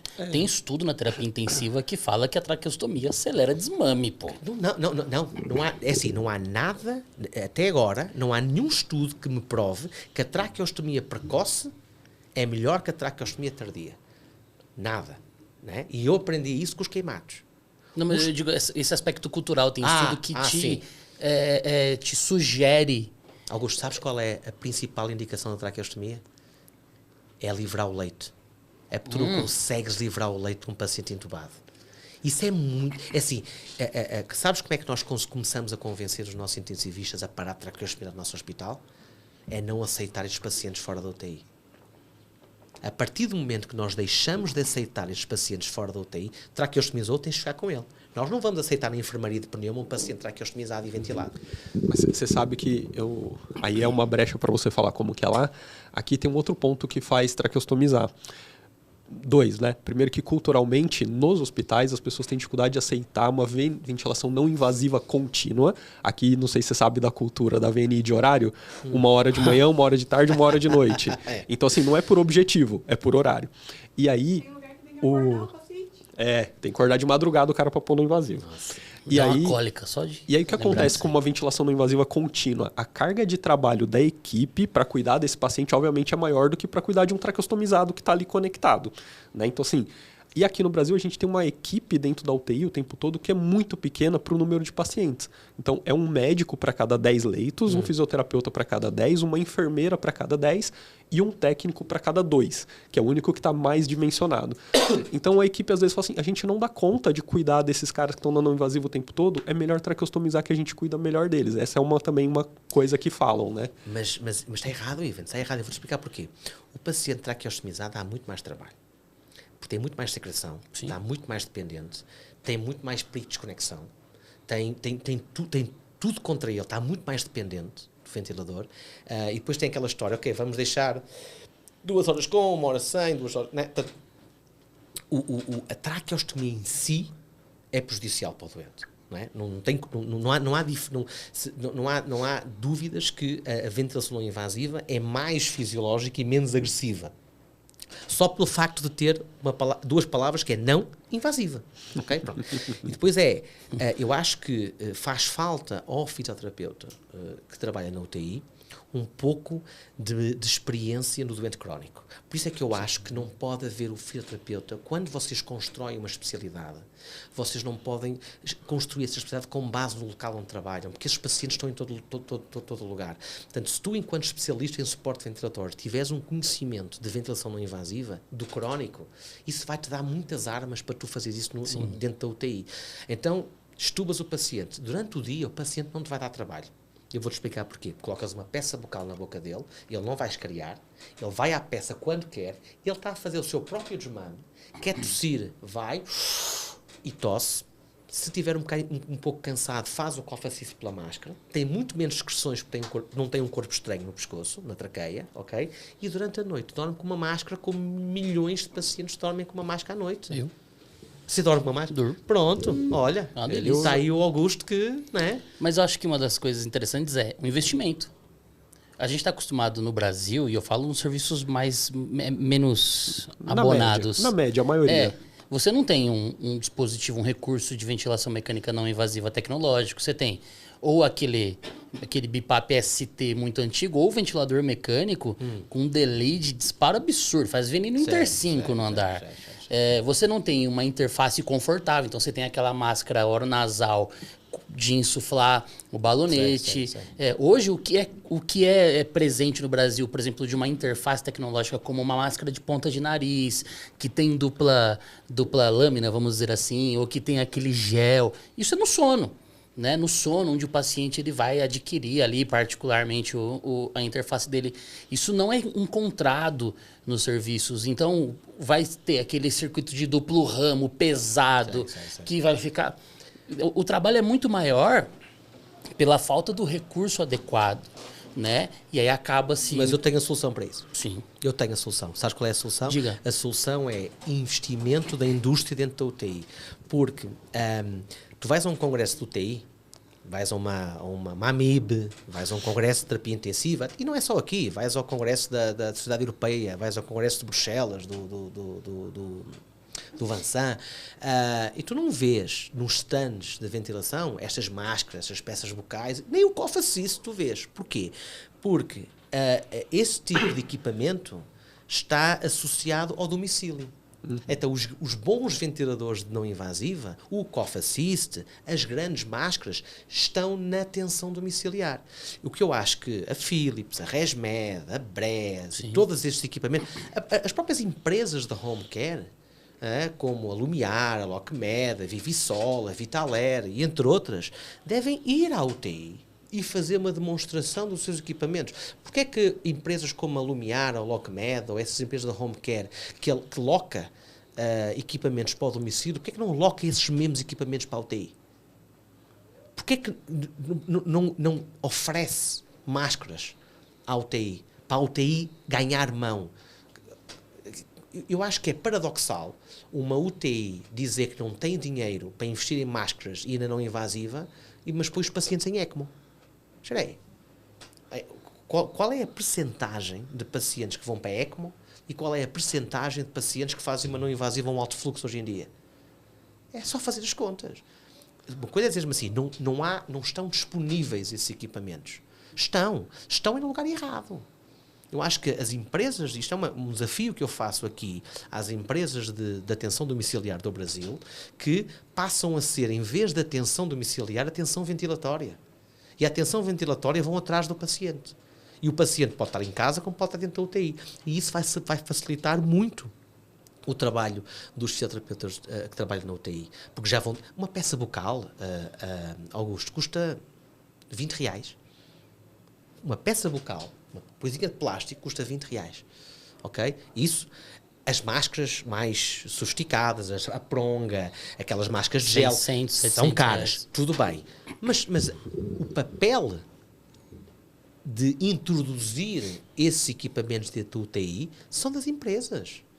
São das ResMeds, das Philips, das Breas, Até a operadora de saúde, Miguel. Claro. A operadora de saúde que investe numa interface tecnológica que vai possibilitar que o paciente não seja tracostomizado, vai economizar com reinternação, vai economizar com antibiótico terapia a cada 6 meses. Uma parte de coisa que acaba aumentando o custo lá na frente, né? Claro. E depois é isso. Vamos lá ver uma coisa. Vocês são fisiointensivistas, não é? O vosso trabalho é recompensado pelo desmame. Eu tive esta conversa com o Bruno Guimarães, né, do Rio, e o Bruno até abriu os olhos, admiramos-nos muito, mutuamente, mas eu falei para ele, Bruno, eu li o teu artigo e o que é que aconteceu aos doentes que tu desmamaste com o TRI, com o treino dos músculos respiratórios, o treino dos músculos inspiratórios, depois da alta da UTI? O que é que aconteceu com eles? Não sabe. Ele não sabia. Ele foi ver e teve uma grande percentagem deles que faleceram. Portanto, olhem o vosso trabalho. Vocês têm um paciente que sobreviveu a um Covid, foi traqueostomizado, teve uma intercorrência pulmonar brutal, vocês atuaram na traqueostomia, conseguiram que ele ficasse fora do ventilador, mas não o descanularam. A partir do momento que ele aguentou um dia sem o ventilador, alta. Teve na UTI durante meses com cuidados especialistas feitos por vocês, para depois morrer, passada uma semana, numa enfermeira com uma rolha. Onde é que está a gestão desse paciente? Isso é a coisa mais comum que existe. Entendeu? Onde é que está a gestão desse paciente?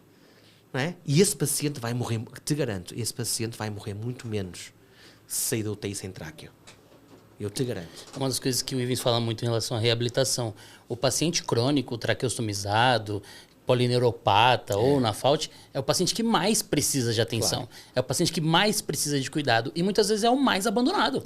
É o mais deixado, é o que o mais sofre, é submetido à conduta básica. Por isso é que eu cada vez mais, eu tenho muita vontade, eu acho que é mais um espírito de missão, porque eu cada vez que eu venho ao Brasil, não só venho de férias, mas eu ganhei, né? Minha mulher é de cá, do Brasil, eu tenho uma ligação afetiva ao Brasil. E eu sinto que tenho essa responsabilidade. Eu sinto que cada vez que eu venho ao Brasil, e agora, recentemente estive a passar férias com um grande amigo meu, pneumologista de Minas Gerais, o Mauro Vidigal, e sentamos à mesa, né, eu, o Mauro, Nayara, e pensamos que vamos ter que fazer aqui um corpo de conhecimento que capacite os fisioterapeutas a manipular melhor uma ventilação não invasiva complexa. Não é? Porque uma não invasiva também tem assincronias. Sim, não é só IPAP, EPAP. A gente mexe com o tempo inspiratório, mexe com o rise time, não é? EPAP, saudade do Vision que a gente conseguia. Isso, mas agora temos o V60 saiu. Sim. O V60 acabou também. Não é? A própria indústria está-se a reinventar na área da não invasiva. O alto fluxo veio dar um boom extraordinário. O alto fluxo, quando eu comecei com o alto fluxo há 15 anos atrás, era uma estratégia paliativa. Nós tratávamos o alto fluxo para o doente terminal, para o doente comprar algum tempo antes de falecer. Não é? Hoje em dia, para mim, foi a intervenção que mais vidas salvou no Covid. Não há dúvida nenhuma que foi o alto fluxo. A quantidade de intubações que o alto fluxo preveniu no Covid foi brutal. Nós fazíamos Covid, intercalávamos alto fluxo com CPAP, e quando ele ficava um pouco mais hipercápnico, binível. E começamos a perceber logo, nós temos neste momento no meu hospital doentes em ECMO, acordados, com alto fluxo. O que é interessante. Nós primeiro tiramos o ECMO, só depois é que tiramos o alto fluxo. O que é... Portanto, é uma área que eu acho que é importante haver maior capacitação. E eu quero muito construir algo aqui no Brasil, quem sabe, com vocês, com amigos como Marcelo Alcântara, que foi com ele que eu comecei cá, com o Mauro, com a Nayara, com até a Marinês, que está representada agora, já disse, temos que fazer aqui alguma coisa, porque a quantidade Eu acho que eu faria existem os Ghostbusters, não é? Eu chamava esta equipa de capacitação os Trakebusters, não é? Portanto, os Trakebusters, não é? Portanto, uma equipa que previna a traqueostomia. E aí sim, aí eu acho que o fisioterapeuta vai ter um protagonismo brutal. Eu vou te dizer que dentro desse cenário todo, se eu tivesse que apontar qual é o principal problema do porquê que a gente não faz isso hoje, eu não diria que fosse a falta de expertise, eu diria que é falta de interesse das operadoras de saúde em fazer isso acontecer. Tanto que, sabe qual foi o maior boom que a gente teve o ano passado aqui no Brasil? O que a gente chama aqui no Brasil de hospital de transição. É aquele hospital onde pacientes crônicos ou pacientes em ventilação, que precisam unidade de desmame, né? Vão para lá para fazer o desmame ou reabilitar. No Brasil, esse número de hospitais ano passado fez isso aqui, ó. É uma coisa impressionante. Só que não tem a mesma, vou dizer qualidade, na falta de uma palavra melhor, do que aquele sistema americano de deshospitalização. São os LTECs, os Long Term Acute Care. Então, mas assim, lá tem os LTECs, tem os hospices, tem os Nurse Skilled Facilities. Então, assim, tem uma ampla gama. Aqui é só um tipo de hospital e ele recebe todo mundo. E a operadora quer tirar do hospital principal e colocar lá no outro, por quê? Porque custa mais barato. Não é porque é melhor para o paciente. Claro. Diferente do sistema americano, onde as duas coisas se juntam. E faz um downgrade de capacitação também. E diferenciação. Também. E quantos pacientes é que vão para essa unidade de deshospitalização que verdadeiramente vão para casa? Entende? É que eles morrem muito lá também, com certeza. Então, esse nosso falta de interesse das operadoras em investir, em evitar de criar esse paciente, eu acho que falta. Mas, cabe-nos a nós, fisioterapeutas, fazermos este movimento, porque se estivéssemos a falar de um grande investimento, não estamos. Não, o pior é isso. Estamos a falar, dentro de uma unidade de terapia intensiva, isto é o mais barato. Sim. É o mais barato. As coisas custam muito. Não é? Eu acho que eu lanço este desafio à fisioterapia. Se há país que é capaz de fazer isso com o poder e a responsabilidade que o fisioterapeuta tem, esse país é o Brasil. Isso eu realmente acho que é cabível, esse desafio. Manda esse corte para a ANS aí, por favor. Miguel, nós estamos aqui no limite do tempo, já até estouramos, mas eu quero só que você conta para o Augusto, porque ele foi para os Estados Unidos validar o diploma dele e ele fez terapeuta respiratório lá. Legal. Quem foram os mentores dele? Imagina, Bob. É o Bob, meu querido amigo. O Bob e o Dean. Mas o Dean Hess, o pessoal lá do Mass General. O Bob foi uma pessoa muito influente para mim quando eu estava lá. E pronto, ele também, como sabem, ele tinha uma grande ligação ao Brasil, até do ponto de vista afetivo. Sim. Não é? Eu estou à vontade porque eu assisti a tudo isso. Quero acrescentar, quero dizer que eu também posso. Uma das setinhas de Cupido também foi minha, não é? Mas eu acho que pronto, tive uma grande influência americana, e esses dois são duas grandes referências, para além do meu pai, que é o John Bach, mas que é o meu pai da profissão, mas não é fisioterapeuta, ele até tem 3 especialidades, ele é intensivista, pneumologista e pediatra, mas eu quando eu fui para os Estados Unidos senti, ele bancava tudo o que eu fazia, portanto ele responsabilizava-se, deixava-me sozinho com os pacientes e se houvesse alguma coisa ele assumia. Mas quando eu estava lá, os colegas, que são os respiratory therapists lá, ficavam tipo, esse português é protegido do tabaco e tal, e eu senti que precisava do reconhecimento e pensava que todos os respiratory therapists nos Estados Unidos fosse um Bob, um Dean, um Richard Chatburn, né? Mas não eram, de maneira nenhuma. Aliás, esses dois representam 1 a 2% do que é os terapeutas respiratórios dos Estados Unidos. E eles, na altura, percebi, também foi um pouco também com eles que eu percebi que a fisioterapia é também uma profissão da ciência. Que eu na minha ingenuidade contribuiu assim. Eu na minha ingenuidade, mas o Bob, o curso dele, os primeiros 2 anos do curso de Bob Kakmara, que foi carregar oxigênio para a casa dos doentes. Ele carregou com botijas. Ele era um terapeuta respiratório raiz, como vocês falam, não é? Carregava, depois é que ele começou-se a interessar, era um indivíduo brilhante do ponto de vista intelectual e foi atrás ele era um nerd ele abria o ventilador e fazia engenharia reversa para saber como é que aquilo tinha sido construído. Portanto, ele ia mais ao fundo. Mas foi eu pensava que... Eu era ingênuo, e era uma criança na altura, mas era um jovem, mas eu pensava que a investigação científica fosse uma coisa só para médicos. Não, só os médicos é que têm o poder de investigar e mostrar como é que se faz. E foi quando eu estava lá e vi o Bob e o Dean a publicar no Critical Care, e até na altura estavam a fazer um estudo multicente que acabou por ser publicado no New England. O New England era o jornal do hospital deles, né? Era o hospital era o jornal do Mass General, é que eu percebi, espera aí, eu posso fazer pesquisa como fisioterapeuta. Não é? Portanto, foi uma grande influência para mim esses dois. Infelizmente, já não está entre nós, e o outro está a curtir os seus Red Sox. Eu faço algumas menções honrosas aqui, sempre em respeito à contribuição, assim como eu faço do professor Carlos Azeredo, Sim. do Pelosi, que recentemente Paulo, nos sim, deixou, mas o professor Robert Kakmarek. Então, é uma das menções que a gente precisa sempre enaltecer a relevância que ele teve para a ciência, para a vida de milhões de pessoas e para a nossa participação como fisioterapeutas respiratórios, a nossa atuação. Foi uma pessoa muito importante. E eu gosto sempre de deixar bem registradas essas menções. São legados. São legados que... Já que falaste do Paulo, o Paulo era um querido amigo. Só para vocês para veres como essa pessoa é, como o Paulo Pelosi era enquanto profissional.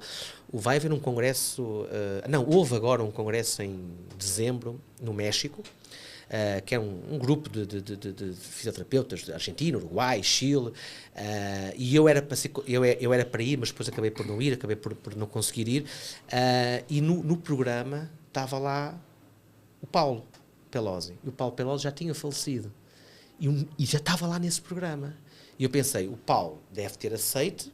Entretanto, faleceu e eles não tiraram o nome dele no programa. E imediatamente comecei a escrever um WhatsApp para o diretor do congresso, assim, o que é que vocês estão fazendo? O Paulo faleceu. E o Armando ligou-me e disse, Miguel, não vais acreditar. O Paulo sabia que não ia sobreviver para esse congresso e gravou a aula antes. Nossa, eu estou arrepiado, cara. Ok? O Paulo Olha já sabia, sim, eu não vou sobreviver. Mas eu quero, na mesma, estar nesse congresso. Então, eu vou gravar a minha aula é sobre isto. E faleceu. E a aula foi dada. Portanto, esse é o Paulo Pelosi. Olha isso aqui. Esse é o Paulo Nossa, Pelosi. cara. Nossa, isso é muito Portanto, impactante. todos nós, claramente, estamos sentados nos ombros desses gigantes e é respeitando o legado deles que nós vemos mais além. E é uma mensagem que eu passo a muitos fisioterapeutas no Brasil. Eu já apanhei muitas desilusões no Brasil, sabem? Porque eu já dei muitos cursos no Brasil e depois acabo por perceber que muita gente que acabou por aprender comigo nos cursos e tal, depois dão as suas aulas, inventam os seus métodos, dão o próprio nome, o seu nome a esses métodos, que não tem nada a ver com eles, nunca publicaram um artigo na vida e não respeitam o legado de quem os ensinou. E nós só conseguimos ver mais além porque nos sentamos nos ombros de quem nos ensinou. E nunca podemos perder estas novas gerações, esta juventude agora. Eu falo de juventude, eu tenho 45 anos, eu também considero-me um jovem, mas este pessoal agora com 20 e tal anos, 30 anos, quer tudo no momento, não respeita quem ensinou. E nós só conseguimos chegar mais além porque outros abriram esse caminho. Pessoas como o Paulo Pelosi, como o John Bach, como o Bob Kakmarek, como o Dean Hess, como o Laurent Brochard, o Antonelli, toda essa Miguel gente. Gonçalves. O Miguel Gonçalves é um que se sentou nos ombros de muitos gigantes e só espera um dia poder ter a humildade de acreditar que alguém se vai dizer que também se sentou nos meus. Entendeu? E é isso que faz com que a ciência evolua. E é isso que faz com que... Eu prezo muito. Não há uma única palestra que eu dê na minha vida que não apresente uma foto com quem me ensinou. Não é? Isso é muito, muito importante. O objetivo do Passando Plantão, um dos tantos objetivos é esse. É a gente conseguir mostrar para o público quem são os profissionais que contribuíram com a construção da nossa história, com a construção da trajetória, para que a gente chegasse onde nós chegamos como profissionais, como a fisioterapia do Brasil se tornou uma das maiores fisioterapias, se não a maior fisioterapia do mundo, mas baseado em toda essa construção de grandes personalidades que bateram um facão no mato para trilhar, construir um caminho ali que hoje a gente passa no asfalto, mas que sentado nos ombros E todos nós temos os nossos mestres. E o maior orgulho, o meu maior orgulho é ver quem aprendeu comigo a se tornar melhor do que eu. Porque eu penso que as pessoas têm, muitas vezes as pessoas têm, eu não vou ensinar tudo porque essa pessoa vai ficar melhor do que eu. Se essa pessoa ficar melhor do que eu, o mérito é meu. Eu fico reconhecido por isso, eu fico grato por ter proporcionado que aquela pessoa se tornasse melhor do que eu. E eu só espero que essa pessoa um dia ensine outra pessoa que se tornasse melhor do que ela. E só assim é que isto evolui. Não há que ter egos. O ego é o principal inimigo da ciência. Show. Muito bom. É outro vídeo que tem que deixar no ventilador aí agora. Não. Pessoal Esse aí tem que ficar na porta da UTI. Tem que ficar nos monitores, assim, de sinais. Miguel. Foi muito prazer conversar com vocês, né? Muito obrigado. Cara, foi um prazerzaço poder te receber aí, conhecer pessoalmente, né? Eu vou mostrar aqui o seu livro, né? Compêndio. Vai haver agora uma versão. O Mauro e a Nayara estão a trabalhar na tradução de português. Legal. Portanto, espero eu que 2024 saia a versão em português, que vai ter claramente, curiosamente, a versão portuguesa vai ser traduzida por 2 brasileiros. Portanto, para vocês verem o amor que eu tenho por este país. Não fui atrás de nenhum português do meu país para traduzir este livro. Fui atrás de 2 queridos colegas do Brasil. Portanto, eu espero que saia a versão em português e muito, quero dizer também que muito nós não ganhamos nada com isto, atenção. Chegamos a um ponto onde eu e o John direcionamos todos o ganho que a Amazon, que está à vinda da Amazon, todo o lucro que a Amazon tem, todos os anos nós vemos o lucro que eles têm e direcionamos para associações de pacientes neuromusculares. Legal. Portanto, já foi para o Cure SMA, o Pirate Project do Duchenne, e provavelmente vai sair para a Associação da Esclerose Lateral Amiotrófica, porque acreditamos que essa é uma ferramenta cujo lucro é para bem dos pacientes, não é para nós. Legal, e saindo a versão em português avisa para a gente poder divulgar aí para o pessoal. E aproveita, fala aí suas redes sociais, onde o pessoal te acha, o que você vai fazer aí. Eu confesso que eu sou um recém-nascido nas redes sociais. Foi a Nayara que quando nós publicamos o livro, não obrigou, mas fez-me ver a importância das redes sociais. Fez-me ver a importância, não porque para mim, eu lembro-me uma vez que estive no Brasil, com alguma provocação, né? Uma vez estive no Brasil e não tinha Instagram. Então veio uma jovem ter comigo e disse: professor, você tem Instagram? E eu: não, tenho PubMed. E ela ficou a olhar para mim e ela não entendeu. Aí ela falou assim: essa aqui ainda não chegou no Brasil não, professor. Ela não entendeu que podia me procurar na PubMed e achar... porque ela pensava que ia encontrar quem sou eu e aquilo que eu produzo no Instagram. Eu digo: não, eu tenho PubMed, podes fazer o download, põe o meu nome na PubMed e vais ver uma série de artigos que foi o que eu escrevi, o que eu falei aqui na palestra. E ela, eu tinha alguma aversão às redes sociais, mas a Nayara fez-me ver que não é assim, e talvez graças a essa rede social também eu estou aqui com vocês. A rede social é prof.miguelgoncalves. Tudo junto, é a única rede social que eu tenho. De vez em quando ponho lá uns reels e uns feeds para mostrar um pouco daquilo que eu faço, e também na divulgação de cursos. Eu acho que o ano 2024 vai ser um ano onde eu quero contribuir muito para a formação de tudo aquilo que nós falamos aqui, e quem sabe, na altura, há alguns anos atrás, aqui em São Paulo, eu contribuí como expert para a legislação de convencer o SUS a pagar o Alfacist e alguns ventiladores para os doentes neuromusculares. Eu também estou perfeitamente à disposição das entidades políticas brasileiras para mostrar que não só o fisioterapeuta tem que ser mais bem pago, mas mostrar que o fisioterapeuta tem que dominar todo este conhecimento, ter acesso a toda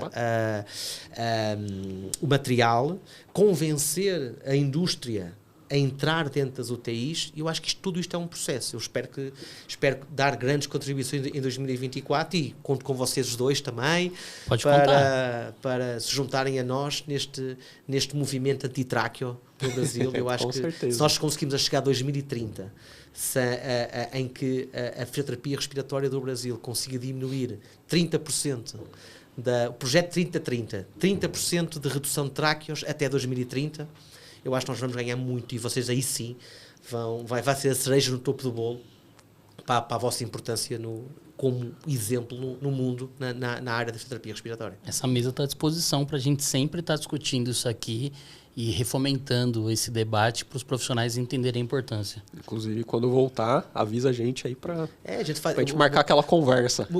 Uma das coisas que as pessoas adoram de ver, eu acho que todas as pessoas gostam de alguma discussão, gostam do debate, não é? Uma coisa que eu vos desafio a fazer aqui neste podcast é uns pró-cons.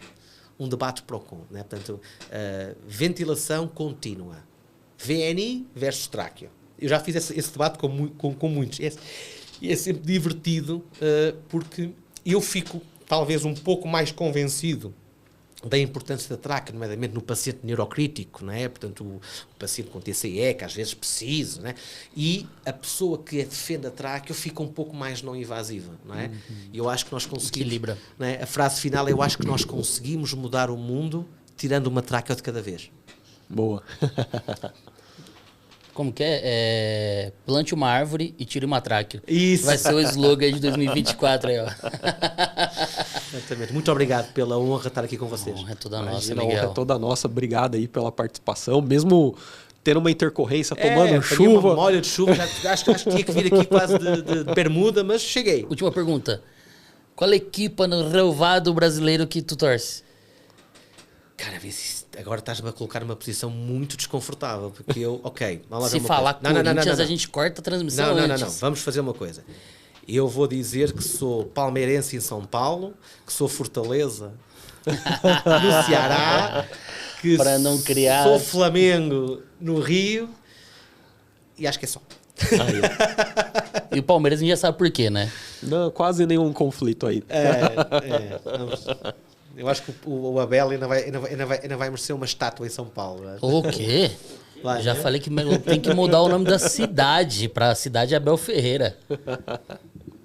Bom, Careca. Valeu. Valeu, Miguel. Muito obrigado. Obrigado. Bom demais. Interfísio, muito obrigado por nos ajudar a manter esse projeto aqui em quase 80 episódios. Caramba. Que já estão no ar.